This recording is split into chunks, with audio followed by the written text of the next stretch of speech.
Ugh. It's after 5 o'clock. My night shift isn't working tonight. My machines are sitting idle. There's gotta be a better way. I have 150 of these that are due in a week. If I'm gonna make it, I gotta run lights out.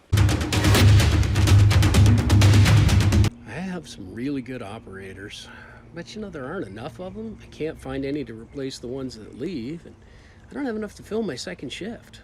What am I gonna do? Okay, that solves the problem with my lathes. What about my vertical mills? Multiple operations?